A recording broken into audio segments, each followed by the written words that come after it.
You're listening to Music Tectonics.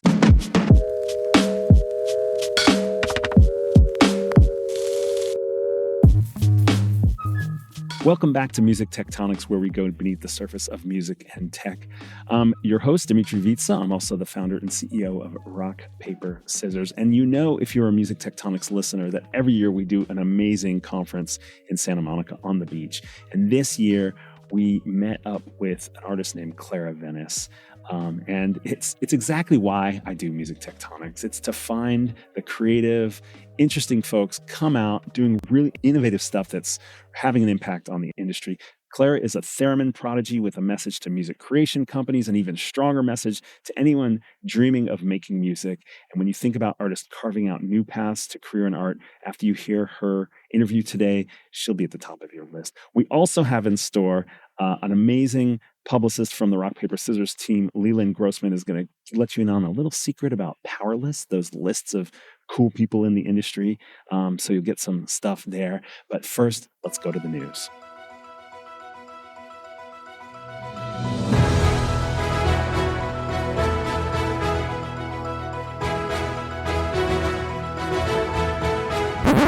Rock, Paper, Scanner.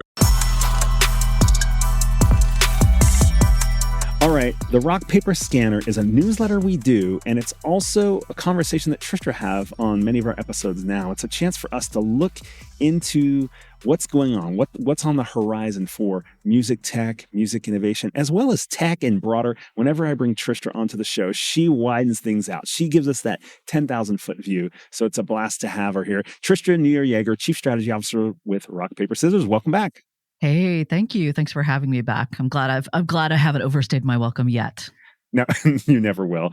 Let's talk about a couple of quick headlines. And then I know you've picked out something you want to dive into. I've got one. They're very different. A couple of headlines that just caught my eye. Spotify to launch Music Pro service with superfan perks like early access tickets and AI remix tool for up to $5.99 more per month. That's from Music Business Worldwide. Everybody's been wondering, how are we going to extract more revenue for the industry from fan engagement? And now Spotify is making some moves. So that's one that I was interested in. It's interesting that there's not a lot of talk about high-res audio, which was for the focus for a long time of that super premium tier. There'll be some experiments there. Another one I caught, Tristra, Media Research, Mark Mulligan. Everyone that listens to the podcast knows we are always watching what he has to say. He put out a new article called Craft versus Character, the equation the music industry needs to fix. And it's a little bit about how we've got these like 15, 30-second hooks that have kind of become the thing in social video and social media. And he's saying that's not the way you raise the value of music necessarily. So it's really great to have him step back and give us that viewpoint. Now, you saw some news you were interested in as well, Trisha. Yeah, this isn't directly related to the music industry, but it's indirectly related. It was an article by the BBC covering some really interesting research by a group of scholars. The headline is hilarious. How a computer that, quote, drunk dials videos is exposing YouTube secrets. So don't let the bizarre headline confuse you. It's some pretty interesting research now that YouTube/Google is not releasing exactly how many videos are being uploaded. They'll give something vague like, 500 minutes or 500 hours or something a day or something like that, or probably a minute. Anyway, these scholars are really diving deep into YouTube and looking to see what's there. And so it's really worth checking out their research and looking at what the platform's actually like and how many videos they believe they're actually there. I thought that was really interesting shift in transparency of what's going on there. Mm-hmm. Yeah, totally. So let's dig into a couple articles. What's the one you want to dive into, Tristra? Well, sticking with the research-heavy leaning of, I guess, this week, I wanted to point everyone's attention towards a report from nber.org, and it's got a title that it maybe is deceptively low key, but it has some really interesting insights that I think everyone in the music industry will want to think about. When product markets become collective traps. The case of social media.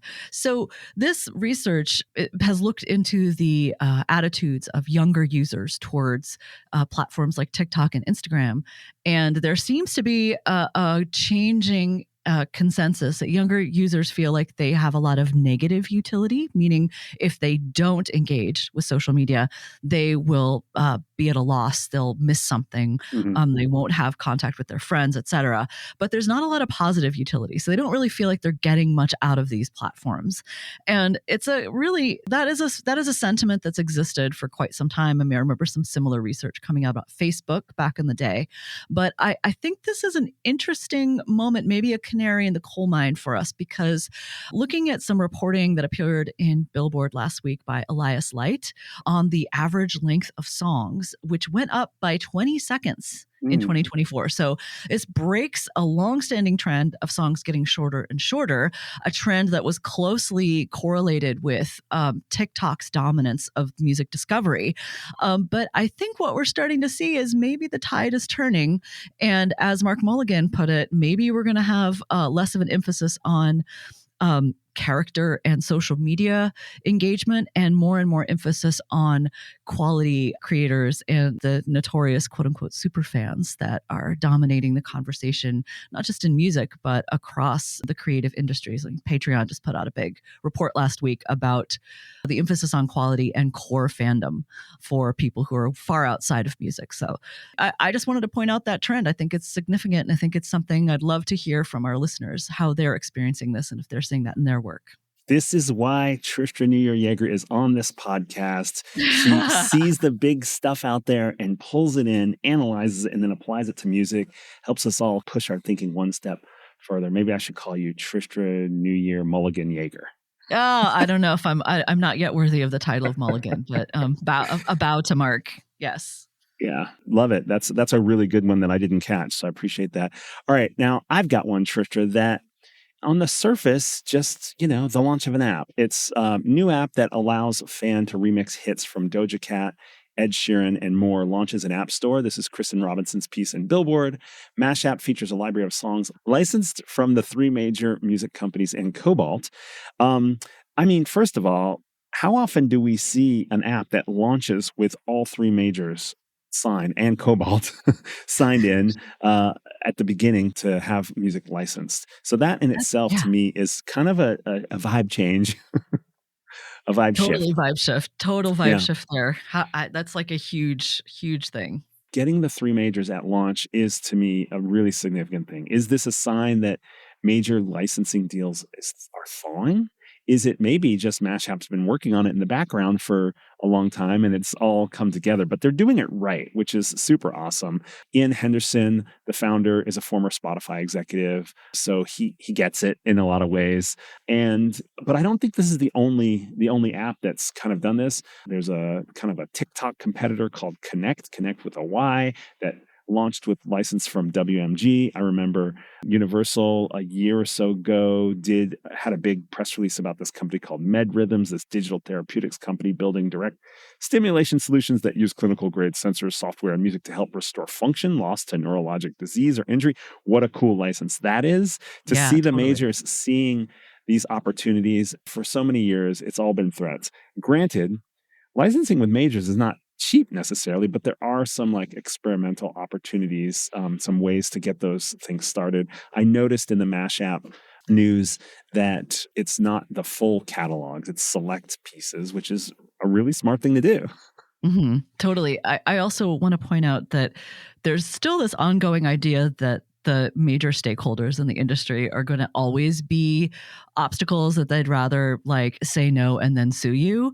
But I don't think that's our strategy anymore. And I think it's time for us to, or especially people outside the industry, seem to really still be clinging on to sort of the Napster ethos. But I think that's fallen by the wayside, and everyone's starting to see the value of finding new ways to license, being more agile in licensing, and I guess maybe the technology's come far enough along that we can actually track things and figure out the admin side more efficiently. That may have been really what was holding people up, not a feeling of like, well, we just don't want to license to any of these. Or maybe both. Maybe a little bit of both. Maybe a mix of both.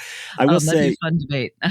On one of our early How to Startup podcast at Music Tectonics, Vicky Nauman, our friend and great advisor and consultant in the music tech world, introduced this concept of minimum viable music, which is this idea that you don't need to license everything.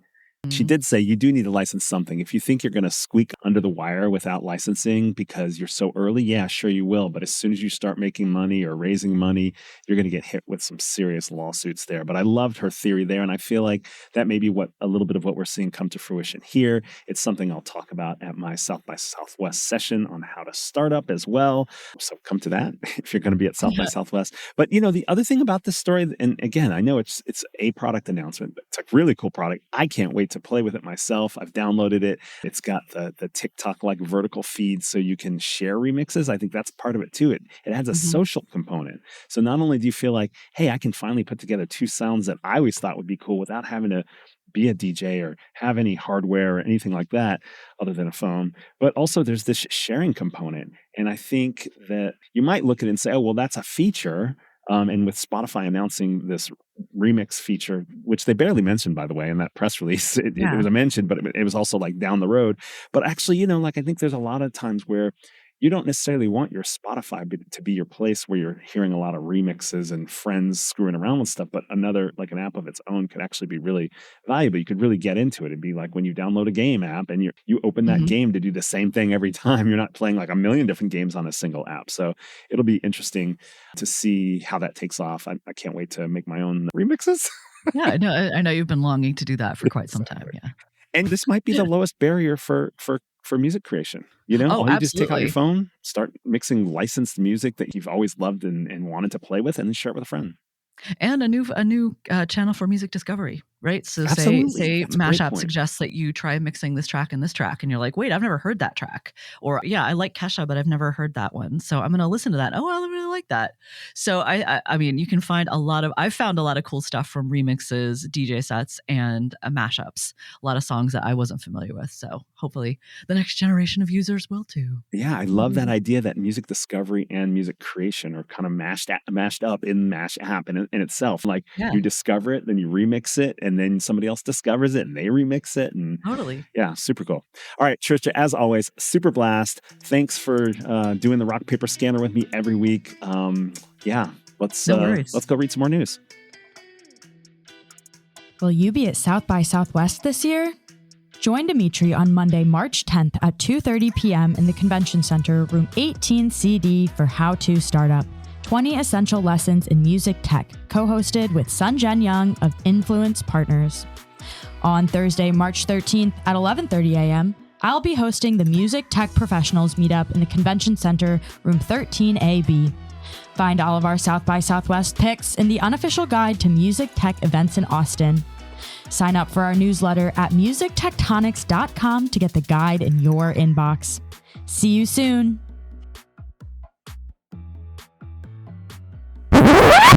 Now for our feature interview.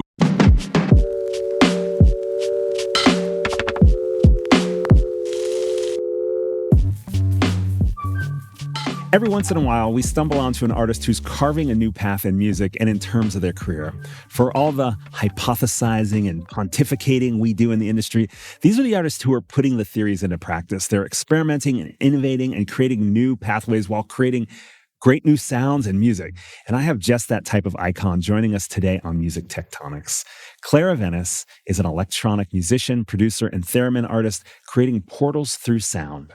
Dubbed Canada's Theremin Prodigy by CBC, she's pioneering a new approach to electronic music that bridges technology with human experience. Through her unique fusion of lo-fi pop and theremin, Clara creates cosmic lullabies that transform digital spaces into dreamlike dimensions.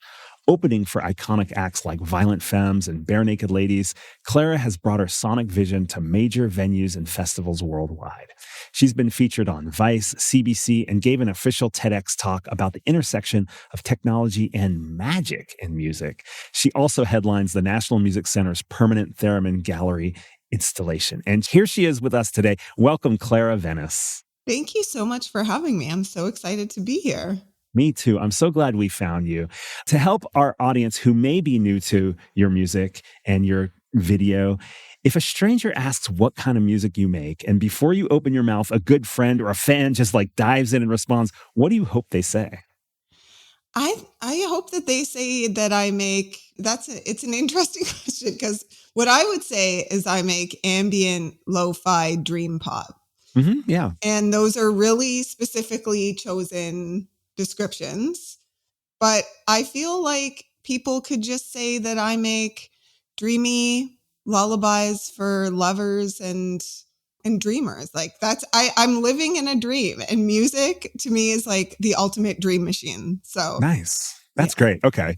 I think that those are both great descriptions, both yours and your imaginary fan or friend who's nearby who just jumped in here. I know I asked that question kind of in a weird way, but I kind of wanted to hear what you might hear from other people too, just to help get our audience there. Totally. Anyway, yeah, your videos and songs are like, they really are. They're like nothing else. They're colorful, they're dreamy, they're melodic. They feel like they come from maybe a different planet or a different era. So I guess that dreamlike quality you're talking about. Where does the visual and sonic aesthetic come from for you? Well, I have always, one of my earliest memories is that I was talking to my mother and I was like, how can I record my dreams? I want to tell you about it, but like, there was always a fascination that I had with sharing my inner world and like my dream world.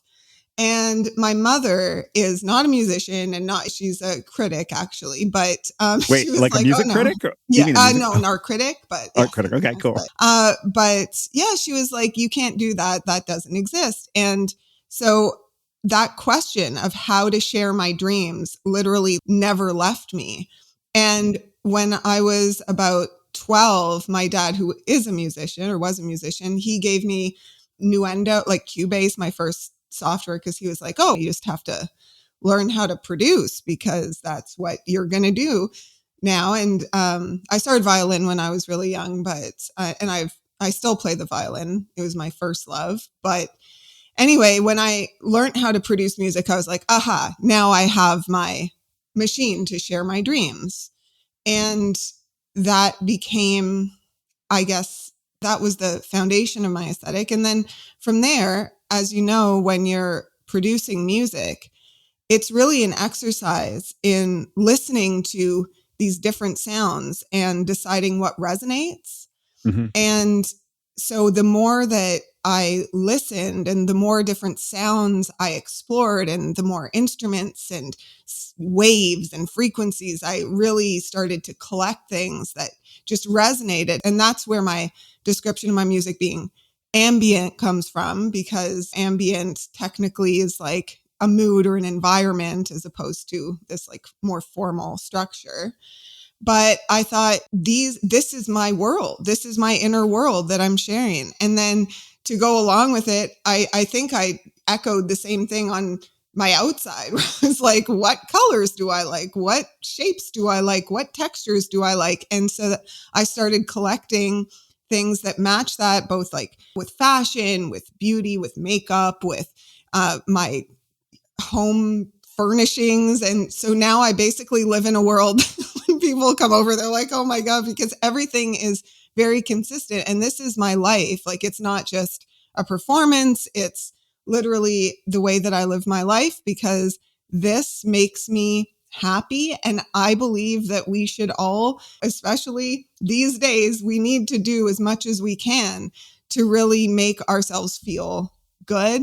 And I think that music especially is like the most direct way to create that kind of overlay on reality so that we can just be happier and feel safe and good. I love that. I've had this theory that there are like lyrics people and there's rhythms people and then there's like timbre people. Like I'm kind of like weird sounds makes me excited and so forth. Now you've introduced this idea of the ambience piece of it too, which is, it's almost like you step outside of it. It starts to feel like you're around the music or the music's around you. It's this interplay of dimensionality that you're introducing. And then it even translates to aesthetics. Like you're such a visual performer and creator as well. I think that when you are resonating in like your most deepest, when you can connect to yourself the most deeply, I think that is what people call aura. And it's interesting because I'm a theremin player. Like when I started, as I said, I started playing violin when I was 4. I saw it on TV. I was like, I need to play that. And luckily, my parents were very supportive and found me a teacher, and I started violin. I studied opera. Those were my things until I went to a concert one day and saw a theremin. And then I was like, oh my God. And that was love at first sight. It was just literally like in a film where the entire club, everyone receded, and it was just me and the theremin connecting. And I was like, I need that. And in fact, because the most famous theremin player of all time is named Clara Rockmore, and she worked with theremin, who invented the theremin, and she was absolutely iconic. People think that I actually named myself after her, but I was like, no, my name's Clara, and it was meant to be. So the theremin is a really interesting instrument because it's one of the only instruments that you play without touching it. It's like, to me, a very direct line from your inner world, from your emotional world, to being able to translate that into something that other people can experience. So I think that's magical. It's, for me, also an example of how, because you're not touching it, I kind of describe it sometimes as that I'm manifesting the music. I'm kind of like making it appear out of thin air using my energy. And it proves that your energy can change the world around you.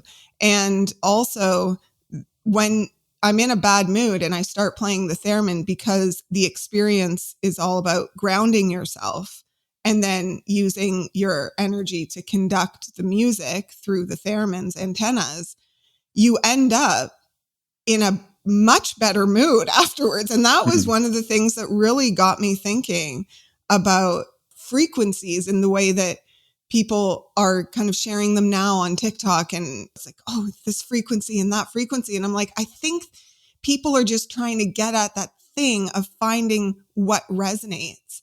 And once you find those things that really resonate with you, you can start exploring that more, building on that. And like, hopefully more people will try to start making those frequencies for themselves and start, my dream now is that everybody will just start producing and doing that for themselves and not waiting for somebody to provide that. So nice. Yeah, I love it. To go from dreams to making dreams into sound expanding into the visual world, the aesthetic, and now it's like going out even further now to other people to do the same. That seems like a bit of your vision. So you live at this confluence of music and technology, and though gear is an important part of your sound, obviously you got to have a theremin, you got to have an instrument. You talked about producing, and that's an inherently electronic and hardware process. It's not like you're trying to out gadget anyone. I mean, you and I have both been to NAMM, and you can see what it's like for somebody who's, I can't get enough gear, I need more gear, or they get into the technical aspects of it. So, but I could see in your approach, clearly the colors, but also how you're talking about, how you think about it. I could see a lot of little girls and grown women being inspired by what you do. Does that line up with your experience? And if so, is that intentional? Well, it's not intentional, but it's true. One thing for me, and, I've always loved technology. And I just learned the other day about this concept called technophilia and technophobia, which I was like, oh, there are people who are afraid of technology. And I think when you look at the numbers in terms of how many women are buying synthesizers, honestly, it's not that many. And the number of women who are producing music, it's so low. It's so much lower than you would think. The statistics vary, but it's about 6% of producers are women or non-binary in the music industry. And that is, there's no reason for that, right? It's crazy in low. terms of, we are totally capable of being able to produce. And I think music production is tied to gear, as you said. And it's very obvious when you're at NAMM. My joke when I go to NAMM every year is does it come in pink? Because, and I'll just go up to, any cool thing. And I collect not just theremins, I collect synthesizers, I collect all sorts of gear, I collect plugins. I am kind of a fiend, but I really like gear that belongs in my world. And my world is very pink and pastel. And, there aren't that many instruments at NAMM that would fit into my world. And part of what I'm trying to do is really, I just think that the world needs more pink synthesizers. And I'm saying that not just pink, obviously, but it's a metaphor, because pink is a very coded color and it does explain visually who belongs in this world. And so I would love it to be more inclusive and customizable. And I think that is how, if I look at the gaming industry, for example, like I've also always been a gamer. And if you look at how they've really embraced having more colors, having more styles, like the consoles come in pastels, that has done so much to make the gaming world more inclusive, that I think that music tech could really benefit from looking at that and opening up this world to more voices and more ideas. And I think doing that visually, like, even though it's very easy to dismiss that as, oh, it's just superficial, your tools are connected to you. Like, your tools are an extension of you. So I think it's very deep, actually, that our tools reflect the rest of our lives and the rest of our worlds, and that they belong there. So it's a dream, but I think that we can make it happen. And I think the time is now, because when I look at the way that music is, to me, it's really become so background. And I'm like, this is such an important part of being human. It's this universal language. We are all born speaking. It is our birthright to be musicians. I believe that. And I believe everybody is. And I believe that technology is the thing that unlocks that. So I would love more people to get those keys and to say, this is my sonic aesthetic, not just my visual aesthetic. Nice. Well, you're on the right podcast. I'll tell you that. You're not going to find any disagreement here. I don't think, with the Music Tectonics audience. And, you guys are amazing. Thanks, Clara. That's awesome. I want to get more into kind of like the career side of this. We've talked a little bit about the sonic and visual aesthetic and like the role that music plays in your life and in society, and where you see things needing to go in terms of being even a more accessible and open and receptive field, art form, etc. But I'm curious about, on the career side, how do you see your life's work unfolding differently than the traditional industry artist? Because clearly you're not following the rule book or anything. No, I did when I was younger. I mean, I had a very typical young girl wants to be a singer. And what happens when you start young, you get put into a lot of rooms with much older guys who are the producers, and they tell you what to sing and everything from lyrics to the sound to everything. And I always had my own ideas. And honestly, I got kicked out of, of a couple sessions because I would ask, could we try this? Could we try that? And it was not done that way. And I remember one day going to the bathroom and crying because I just felt it was horrible to just be told, sing what we tell you to sing and wear what we tell you to wear. And I was like, I have a different concept. And then when I discovered the theremin, it was like, okay, I brought it in to the studio. I was like, okay, so I'm going to play the theremin now. And they were like, absolutely not. They were like that, because most people think of the theremin as a sound effect, but the theremin is a beautiful instrument, and it can be used just like any other instrument to create any timbres or sounds or vibes that you want it to create.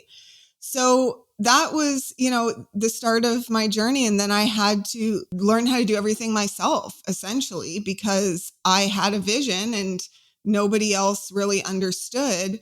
And so the more that I did that, and then performing my music, I started using Ableton because Ableton is great for transitioning from the studio to a live performance. I started performing as a one-woman band. I even did one of my earlier festivals was like the one-man band festival in Montreal. And that's really how I identify.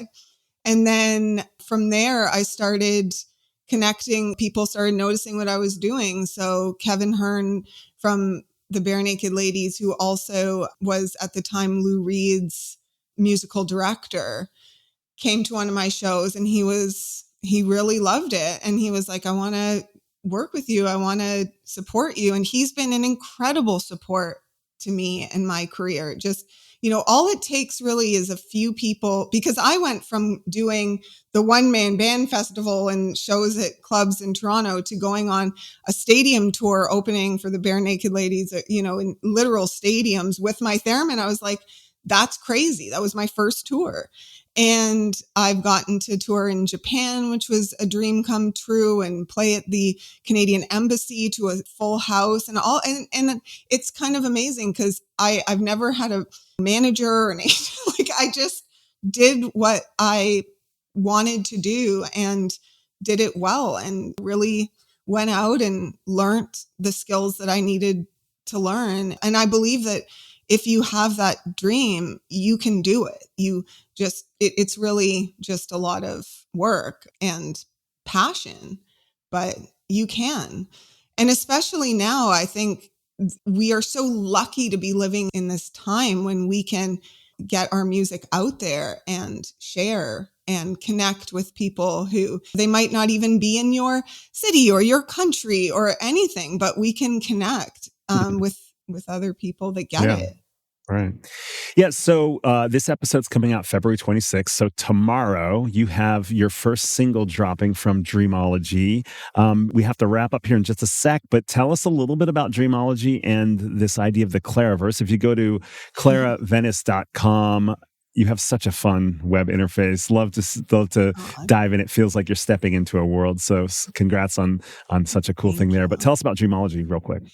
Well, Dreamology is it's actually my first full-length album, and I produced, wrote, and performed the entire thing. During the process of writing it, I also became certified as a sound therapist. And so I started integrating the things that I learned in that world with this pop music, with recording the environment. And, every song to me is like a different dream and a different space. And to release the album, I really wanted to do it in a way that hopefully will get people to engage more actively. So I'm releasing it as a deck of oracle cards, which are every card corresponds to a different song. And you can pick like a musical message for the day, or you can use that for journaling. You can use it for active listening. I've done ambient versions of each track, like so that you can use it for if you're doing a morning routine, or just being able to integrate it into your life and to introduce it in that way where maybe like these ideas that I have can become more tangible for people, and to give as many different entry points into the world of sound and sound designing your life as possible. So yeah, and my first single is called To the Light. An amazing artist, one of my favorite artists, Alex McLeod, did the video. So I'm really excited about that. And then the rest of the album comes out later in March, and I'm just so excited to be sharing. I can't wait to check it out, Clara. Definitely check out Clara Venice on Instagram and YouTube, and check out the website, claravenice.com. This has been super fun to dive into your world. You definitely expanded my mind in this conversation. You've got me wanting to pull out some of my gadgets and play some music as well. Aww. And I'll probably be wearing pink pants, just to be clear. Well, please, I give you permission. If anybody out there needs permission to put on whatever they want or to make whatever sounds they want right now, consider it granted. Amazing. Straight from Clara Venice. Thanks, Clara. Thank we'll see you soon. Okay. Now give me a PR tip. Hi, this is Leland, publicist at Rock, Paper, Scissors. My strategy for you this week is about power lists. Power lists are a great way to show your credibility to your industry peers and potential clients and partners. We recently helped a client earn a spot on Inc.'s 250 female founders list, which then turned into a feature article. Keep track of what you do throughout the year at work that might be relevant toward your application. And keep track of what you do outside of work. If you're on a board or if you participate in giving back to the community, those things are of note. You want to add those to your submission.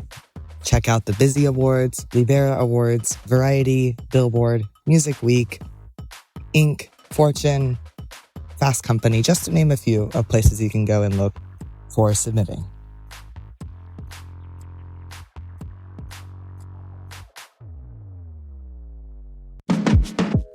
Thanks for listening to Music Tectonics. If you like what you hear, please subscribe on your favorite podcast app. We have new episodes for you every week.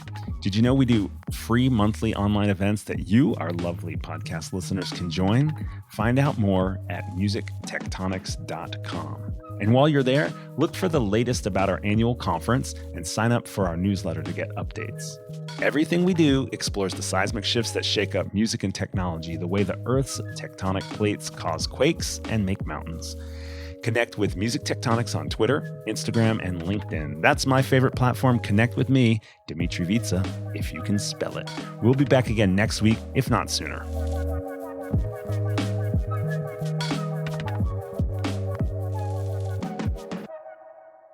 You're listening to Music Tectonics.